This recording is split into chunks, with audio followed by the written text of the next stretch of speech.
नमस्कार दोस्तों, Swami Vivekananda coaching centre के ऑनलाइन क्लासेस में आप सभी का हार्दिक स्वागत है। हम कैलेंडर टॉपिक पढ़ रहे थे रीजनिंग का, उसी को आज हम कंटिन्यू कर रहे हैं।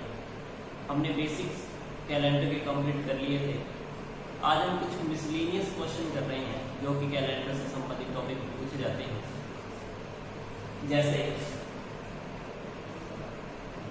क्वेश्चन में पूछा जाता है कि आपसे पूछ लिया जाएगा कि जून 2024 का दूसरा सोमवार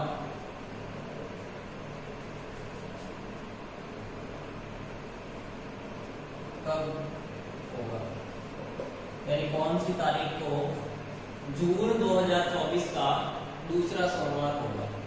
अब यहाँ पर देखिए, सबसे पहले हमें 1 जून 2024 का वार निकालना होगा, तभी हम आगे फाइंड कर पाएंगे कि दूसरा सोमवार कब आएगा। तो सबसे पहले हम फाइंड करेंगे जून 2024 का दिन। तो देखिए, जून की अगर हम बात करें, 1 जून हम फाइंड कर रहे हैं। 1 जून की जब हम बात करेंगे तो जून से पहले आएगा जनवरी का रिमाइंडर 3 आ जाएगा। फरवरी हमें चेक करना है क्योंकि 2024 की बात की जा रही है, तो फरवरी में जो विषम दिन होंगे वो 1 होंगे। उसके बाद बात करें मार्च की, तो मार्च में विषम दिन 3 होंगे। उसके बाद अप्रैल में 2, मई में 3 और जून, क्योंकि हम 1 जून फाइंड कर रहे हैं तो जून का हम दिन लेंगे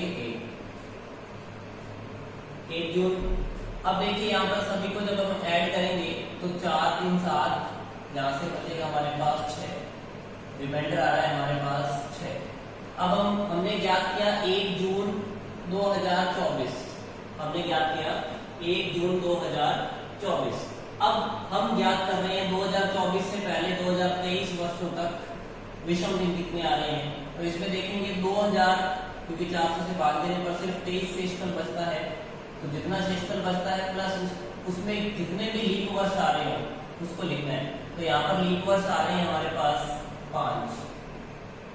23 को 7 से भाग देंगे तो यहाँ से रिमाइंडर आएगा 2, 2 + 5 करेंगे तो आएगा 7, 7 में 7 का भाग देंगे, रिमाइंडर आ रहा है हमारे पास 0।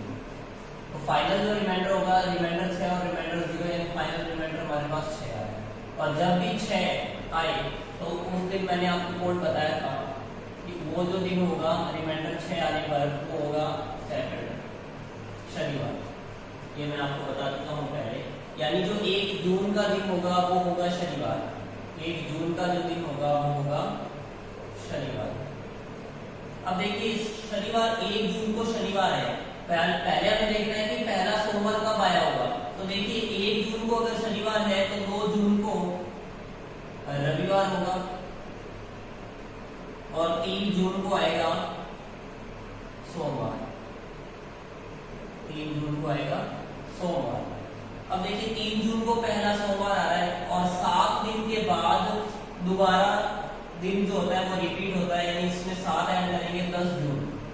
10 जून के दिन दूसरा सोमवार आएगा, यानी जो हमारा उत्तर होगा वो आ जाएगा 10 जून।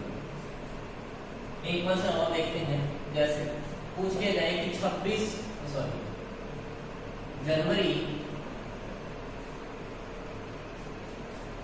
जनवरी 1945 का तीसरा रविवार कब आएगा। जनवरी 1945 का तीसरा रविवार कब होगा। तो देखिए, जनवरी 1945, 1 जनवरी 1945 का दिन हम फाइंड करेंगे। तो यहाँ पर देखिए, 1 जनवरी 1945 का दिन अगर हम फाइंड करें तो जनवरी का सिर्फ 1 ही दिन है, यानी रिमाइंडर आ जाएगा 1। 1945 की बात करें तो 1 ही दिन है जनवरी का, तो रिमाइंडर 1 ही आएगा। अगर हम बात करें 1944 तक की, तो 1944 की हम बात करें तो 1944 में जब हम 400 से भाग देंगे तो यहाँ से हमारे पास जो रिमाइंडर आएगा वो आएगा 344। इन 344 को लिखा जाएगा 300 + 44 वर्ष, और इन 44 में जितने भी लीप वर्ष आ रहे हैं, इन 44 वर्षों में लीप वर्ष आ रहे हैं 11, तो उनको भी ऐड करना है। और 300 के लिए रिमाइंडर, जैसा कि मैंने आपको बताया था कि 1 होता है, 44 वर्ष प्लस में 11। अब ध्यान रखिए, जब भी 7 से बड़ा नंबर आए तो हम 7 से भाग देंगे, इसको भी 7 से भाग देंगे। तो यहाँ तो रिमाइंडर 1 था ही, इसमें 7 का भाग देंगे तो यहाँ से रिमाइंडर 2 आएगा, इसमें 7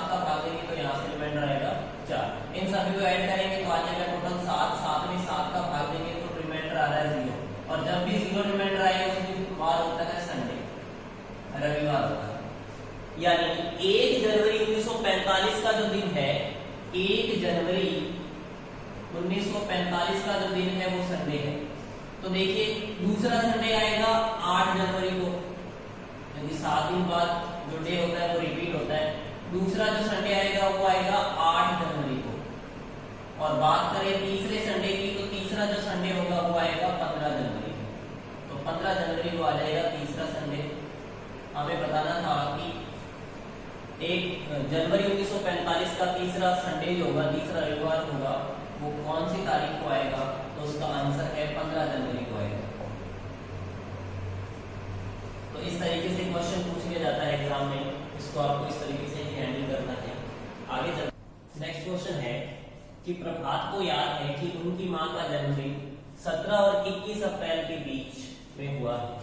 तो देखिए प्रभात के अनुसार उसकी मां का जो जन्मदिन है वो 17 और 21 के बीच, यानी कि 18, 19 और 20 को हुआ हो सकता है। जबकि उनकी बहन उर्मिला को याद है, उर्मिला के अनुसार उनकी बहन उर्मिला को याद है कि उनकी मां का जन्मदिन 19 और 24 अप्रैल के बीच है। 19 और 24 के बीच है, यानी तारीख 20 भी हो सकती है, 21 भी हो सकती है, 22 भी हो सकती है और 23 भी हो सकती है। किस दिन उनकी मां का जन्मदिन है? तो ध्यान रखेंगे जो भी संख्या इनमें से कॉमन आ रही है उसी दिन उसकी मां का जन्मदिन होगा। तो यहाँ पर देखिए प्रभात के लिए 18, 19 और 20 तारीख आ रही थी। बात करें उर्मिला के अनुसार 20, 21, 22 और 23। तो ऐसी जो तारीख है जो दोनों में कॉमन है वो है 20 तारीख। 20 तारीख इसमें भी है और 20 तारीख इसमें भी आ रही है, यानी दोनों में कॉमन है 20 तारीख। यानी हमारा जो राइट आंसर होगा वो ऑप्शन नंबर ए होगा, 20 तारीख। उसके बाद सेकंड क्वेश्चन देखें तो रमेश है, क्वेश्चन है कि रमेश को याद है कि उसके पिता का जन्मदिन 8 और 13 दिसंबर के बीच है। उनकी बहन नताशा को याद है कि उसके पिता का जन्मदिन 9 और 14 दिसंबर के बीच है। दिसंबर की किस तारीख को उनके पिता का जन्मदिन है? तो ध्यान रखेंगे रमेश के अनुसार कहा गया है कि 8 और 13 दिसंबर के बीच में जन्मदिन है, यानी हो सकता है 9 तारीख को, हो सकता है 10 को, हो सकता है 11 को, हो सकता है 12 को। और कहा गया है कि नताशा के अनुसार, उसकी बहन नताशा के अनुसार जो उसके पिता का जन्म है वो 9 और 14 दिसंबर के बीच में है, यानी हो सकता है 10 दिसंबर को, हो सकता है 11 को, हो सकता है 12 को, हो सकता है 13 को। तो दिसंबर की किस तारीख को उनके पिता का जन्मदिन है? जैसा कि मैंने पहले क्वेश्चन में बताया था कि इन दोनों में जो कॉमन नंबर होगा उसी दिन उसके पिता का जन्मदिन हुआ होगा। लेकिन इस क्वेश्चन में जैसा कि देखा जाए कि 10, 11 और 12 ऐसे 3 नंबर है जो कॉमन आ रहे हैं, इसमें भी 10, 11 और 12।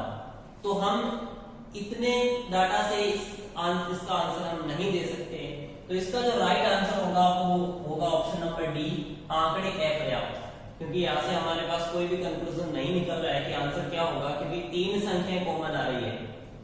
अगर ऑप्शन में आपके पास ये ऑप्शन होता, जैसे ये ऑप्शन नहीं होते, आपको दे रखा होता 10, 11 या फिर 12, तो आप इनमें से ये आंसर दे सकते थे, या तो 10 या 11 या फिर 12। लेकिन हमारे पास ऐसा कोई ऑप्शन नहीं है, तो हमारा जो राइट ऑप्शन होगा वो होगा आंकड़े अपर्याप्त। तो इसका राइट आंसर है ऑप्शन नंबर डी।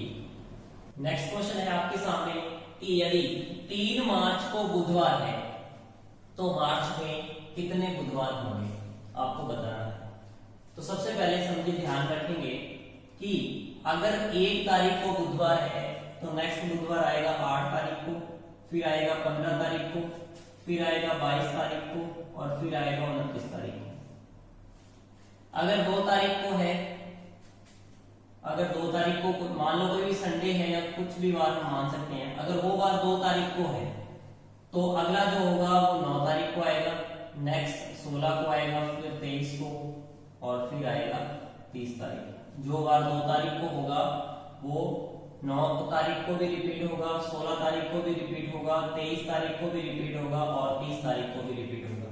जो वार 1 तारीख को होगा वो 8 तारीख को भी रिपीट होगा, 15 तारीख को भी रिपीट होगा, 22 तारीख को भी और 29 तारीख को भी रिपीट होगा। बात करें 3 तारीख की, यानी 3 तारीख के दिन जो भी वार होगा वो 10 तारीख को रिपीट होगा, 17 तारीख को रिपीट होगा, 24 तारीख को रिपीट होगा और 31 तारीख को रिपीट होगा। जो भी वार 4 तारीख को होगा वो 11 तारीख को रिपीट होगा, 18 तारीख को रिपीट होगा, 25 तारीख को रिपीट होगा और क्योंकि 31 के बाद मंथ में 31 दिन ही होते हैं, 31 के बाद कोई दिन नहीं होता। आगे बात करें जो भी वार 5 तारीख को होगा वो 12 तारीख को रिपीट होगा, 19 तारीख को रिपीट होगा और 26 तारीख को रिपीट होगा। जो भी वार 6 तारीख को होगा वो 13 तारीख को रिपीट होगा, 20 तारीख को रिपीट होगा और 27 तारीख को रिपीट होगा। जो भी वार 7 तारीख को होगा, जो भी वार 7 तारीख को होगा वो 14 तारीख को रिपीट होगा, 21 तारीख को रिपीट होगा और 28 तारीख को रिपीट होगा। तो इस टेबल से आपको पता चल गया होगा कि यदि कोई महीना 31 दिन का है, यदि कोई भी महीना 31 दिन का है तो उसके प्रथम 3 दिनों की पॉसिबिलिटी होती है 5 बार आने की। प्रथम 3 दिन ऐसे हो सकते हैं जो 5 बार आएंगे जब महीना 31 दिन का हो, और 4 दिन ऐसे होंगे, 4 दिन ऐसे होंगे जो 4 बार आएंगे। 3 दिन ऐसे होंगे जो 5 बार आएंगे, 4 दिन ऐसे होंगे जो 4 बार आएंगे। एक महीने की बात की जा रही है। लेकिन अगर महीना है 30 दिन का, अगर महीना है 30 दिन का तो ध्यान रखेंगे 2 बार ऐसे होंगे जो 5 बार आएंगे और 5 बार ऐसे होंगे जो 4 बार आएंगे। ध्यान रखेंगे यदि महीना 30 दिन का है तो कोई भी प्रथम 2 बार ऐसे होंगे जो 5 बार आएंगे और बाकी 6 बार ऐसे होंगे, 5 बार ऐसे होंगे जो 4 बार आएंगे। अगर महीना 29 दिन का है, अगर महीना 29 दिन का है तो जो प्रथम वार होगा, प्रथम वार वो ही 5 बार आ सकता है और कोई भी वार 5 बार नहीं आएगा। बाकी सभी जो वार होंगे वो 4 बार ही आएंगे। प्रथम वार जो होगा वो ही 5 बार आ सकता है। और अगर महीना 28 का है तो सभी बार जो होंगे वो 4 बार आएंगे। ध्यान रखेंगे।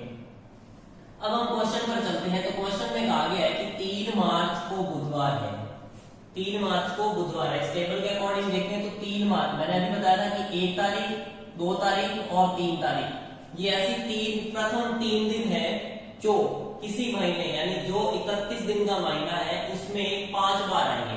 तो यहाँ पर देखिए मार्च मंथ की अगर हम बात करें तो मार्च में टोटल 31 दिन होते हैं, मार्च में दिन होते हैं 31, और ये बात की जा रही है 3 मार्च की, बात की जा रही है 3 मार्च की। तो 1 मार्च को जो दिन होगा वो भी 5 बार आएगा, 2 मार्च को जो भी दिन होगा वो भी 5 बार आएगा और 3 मार्च को जो भी दिन होगा वो भी आएगा 5 बार। तो हमारा जो राइट आंसर होगा वो होगा 5। यानी यदि 3 मार्च को बुधवार है तो मार्च में कुल कितने बुधवार होंगे, तो आंसर होगा 5। यदि आपसे पूछ लिया जाता कि यदि 1 मार्च को बुधवार है तो मार्च में कुल कितने बुधवार होंगे, तो भी आंसर आपका 5 ही होता। यदि आपसे पूछ लिया जाता कि 2 मार्च को बुधवार है तो मार्च में कितने बुधवार होंगे, तो भी आपका आंसर 5 ही होगा। तो ध्यान रखेंगे प्रथम 3 तारीख जो है, प्रथम 3 दिन जो है वो किसी भी 31 दिन वाले मंथ में 5 बार आते हैं। तो मेरे दोस्तों क्वेश्चन समझ में आया होगा। नेक्स्ट क्वेश्चन देखते हैं दोस्तों, नेक्स्ट क्वेश्चन देखते हैं। क्वेश्चन है कि यदि बीते हुए कल से 1 दिन पहले शनिवार था तो आने वाले कल के 6 दिन बाद कौन सा दिन हो। अगर इसको बेसिक से करें तो मान लो ये दिन आज है, क्वेश्चन में कहा गया है कि बीते हुए कल से 1 दिन पहले शनिवार था। बीता हुआ कल ये इससे 1 दिन पहले यानी इस दिन की बात हो रही है, इस दिन था शनिवार, इस दिन था शनिवार, ये है बीता हुआ कल।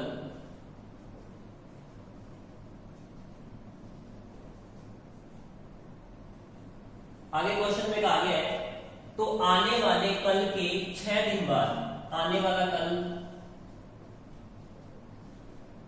ये है, आने वाला कल इसके 6 दिन बाद, 1 दिन, 2 दिन, 3 दिन, 4 दिन, 5 दिन और 6 दिन, यानी ये वाला दिन बताना है हमें कौन सा दिन होगा।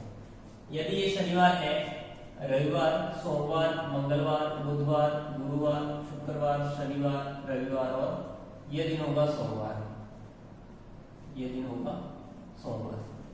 दूसरा तरीका है कि हम टोटल दिनों को देख लें कि टोटल दिन कितने बन रहे हैं। जैसे कि क्वेश्चन में कहा गया था यदि बीते हुए कल की बात की जा रही है, यानी आज, कल और आने वाला कल, 3 दिन तो ये हो गए। उसके बाद बोला इसने आने वाला कल 1 दिन ये हो गया, यानी यहाँ तक टोटल हो गए 4 दिन, और आगे 6 दिन के बारे में बोला गया, यानी 6 दिन ये हो गए। टोटल दिनों की बात करें तो 10 दिनों की बात की जा रही है। हमें निकालना है कि 6 दिन बाद कौन सा दिन होगा। तो आप ध्यान रखेंगे इस 10 में से 1 घटाना है आपको और 7 से भाग देना है। जितना भी रिमाइंडर आ रहा है 1 घटाने पर आएगा, 9 बटा में 7 करेंगे तो रिमाइंडर आ जाएगा 2, रिमाइंडर आ रहा है 2।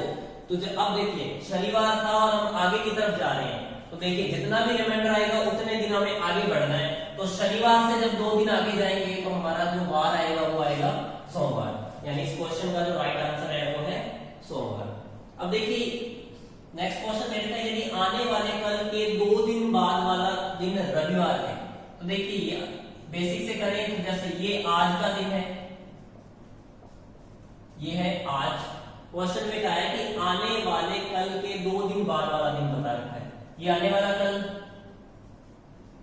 आने वाला कल के 2 दिन बाद, यानी इस दिन की बात की जा रही है।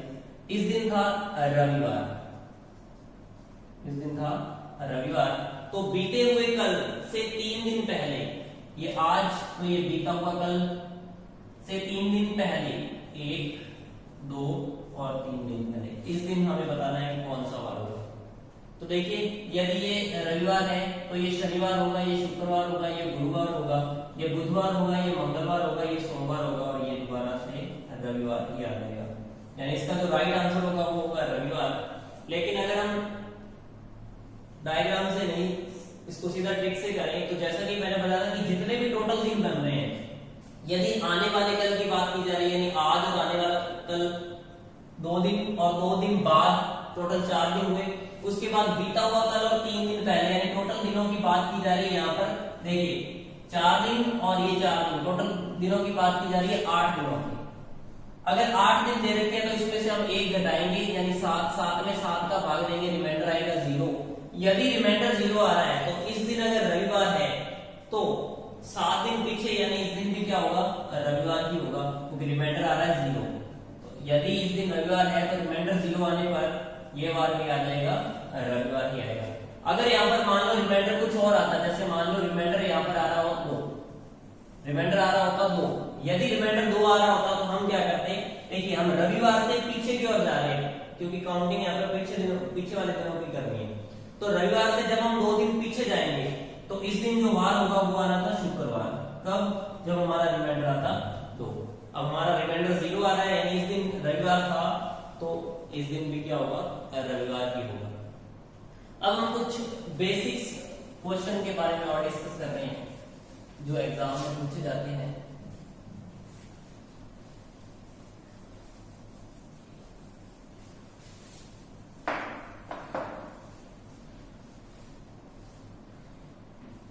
ध्यान रखेंगे यदि आपसे कह दिया जाए कि आज सोमवार है, आज मंडे है, आपको बताना है कि 100 दिन बाद कौन सा दिन होगा, ये आपको बताना है। क्वेश्चन है कि यदि आज मंडे है, आपको बताना है कि 100 दिन बाद कौन सा वार होगा। तो ध्यान रखेंगे हम क्या करते हैं, 7 से भाग देते हैं, जितना भी रिमाइंडर आता है तो रिमाइंडर इसमें आ जाएगा 2। रिमाइंडर 2 आने का मतलब देखिए दिन बाद की बात की जा रही है, यानी आगे वाले दिनों की बात की जा रही है। तो मंडे में जब 2 ऐड कर देंगे तो हमारे पास जो वार आएगा वो आएगा बुधवार। यदि क्वेश्चन आपको इस तरीके से पूछ लिया जाए कि यदि आज बुधवार है, यदि आज बुधवार है तो बताइए 120 दिन पहले, 120 दिन पहले कौन सा वार रहा होगा। क्वेश्चन है कि यदि आज बुधवार है तो तो आज से 120 दिन पहले कौन सा वार रहा होगा।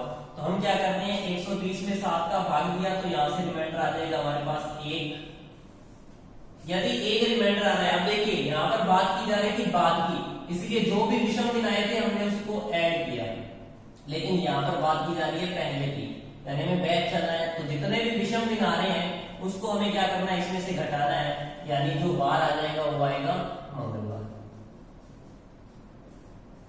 अब देखिए क्वेश्चन क्या पूछा जाता है, क्वेश्चन पर चलते हैं। तो इतना आप समझ गए होंगे कि अगर हमें बाद की तारीख याद कर लो 7 से भाग देकर, तो उतने दिन हम ऐड कर देते हैं। लेकिन अगर हमें पहले का दिन पूछा जाए तो जितना भी विषम दिन आता है उसको हम उतने दिन घटा देते हैं। जैसे क्वेश्चन आपसे पूछ लिया जाए कि यदि,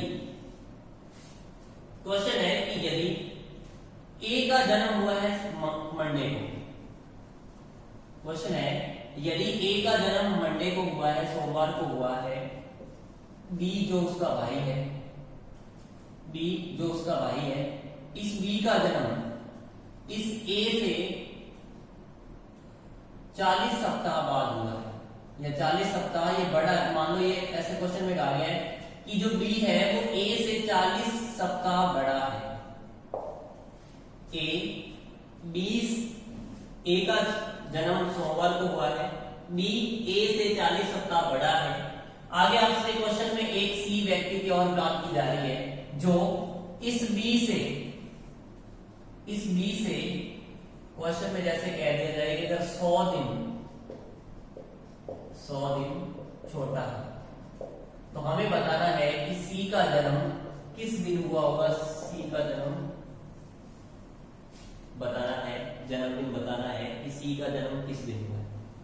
अब ध्यान रखेंगे जब भी कंप्लीट सप्ताह की बात की जाए, देखिए जैसे मैंने कहा कि 1 तारीख को मान लो मंडे है, सोमवार है, तो 7 दिन बाद यानी 1 सप्ताह बाद जो 8 तारीख आएगी उस दिन भी क्या होगा, मंडे ही होगा। उसके 7 दिन बाद यानी 1 वीक का जो सर्कल होगा, 1 वीक का सर्कल होगा, वो डेट का रिपीटेशन डे हो जाएगा, यानी डे का रिपीटेशन होगा 1 वीक के बाद। तो अगर मैं कहूं 15 तारीख को कौन सा वार होगा, तो वार होगा मंडे। अब देखिए सप्ताह चाहे 20 हो, चाहे 40 हो, चाहे 100 हो, चाहे 150 हो, सप्ताह का जो सर्कल होता है वो सेम डे बनाता है। एक सप्ताह के बाद जो दिन आता है वो समान आता है। अगर यहाँ पर मंडे दे रखा है तो 40 सप्ताह बाद जो दिन आएगा वो भी क्या आएगा, मंडे ही आएगा। इसका मतलब ये क्लियर है कि बी का जन्म मंडे को हुआ है। अब आगे हम बात करें सी की, तो सी क्वेश्चन में कहा गया कि 100 दिन छोटा है, तो 100 में जब हम 7 का सर्कल बनाए वीक का, तो हमारे पास जो रिमाइंडर आ रहा है वो आ रहा है 2, रिमाइंडर आ रहा है 2। अब बात ये है कि इस 2 को हम इस मंडे में ऐड करें या फिर इस मंडे से घटाएं, यानी 2 दिन पीछे चले या फिर 2 दिन आगे चले। अब यहाँ आपको ध्यान में रखना है, क्या ध्यान में रखना है, बी का जन्म सी से पहले हुआ, सी का जन्म बी के बाद हुआ है, यानी ये जो डेट है वो सी की डेट बी से आगे दिनांक है। और जैसा कि मैंने बताया था जब भी दिनांक आगे वाली ज्ञात करनी हो तब हम क्या करते हैं, ऐड करते हैं, क्योंकि बी का जन्म सी का जन्म बी के बाद हुआ है, क्योंकि बी छोटा है ना, छोटा तभी होगा जब जन्म बाद में हुआ होगा। तो जो सी का जन्म है वो बी से बाद में हुआ है, और जब भी हमें बाद की तारीख याद करनी हो यानी आगे वाली तारीख याद करनी हो, आने वाली तारीख, तो हम क्या करते हैं, रिमाइंडर जितना भी आएगा उसको हम ऐड कर देंगे। अर्थात इस मंडे में अगर हम 2 दिन ऐड करेंगे तो जो दिन आएगा वो आएगा वेडनेसडे, बुधवार आ जाएगा, यानी जो सी का जन्म होगा, जन्मदिन होगा वो होगा बुधवार। अगर क्वेश्चन आपको इस तरीके से दे दिया जाए,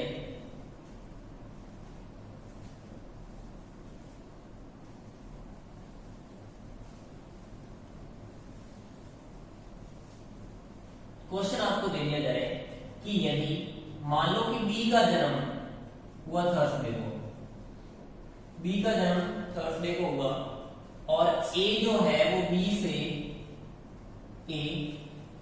से 100 दिन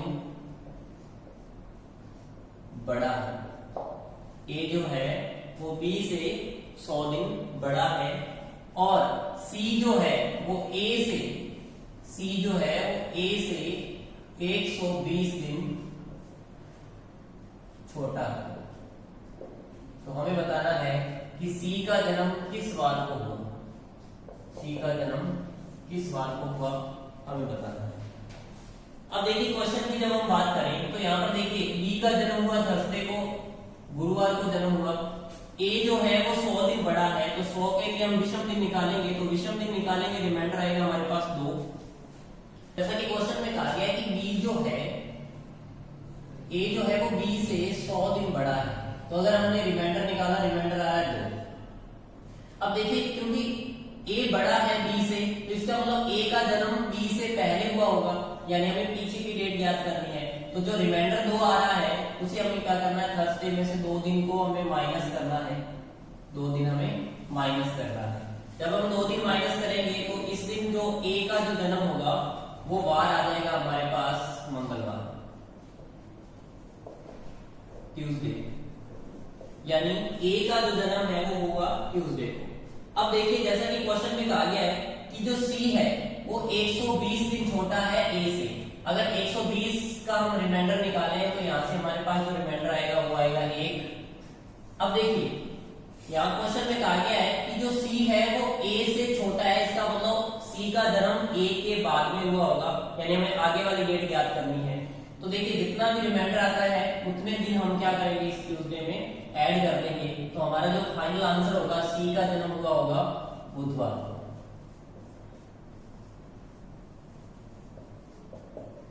तो ये इसका राइट आंसर है, सी का जन्म हुआ बुधवार को।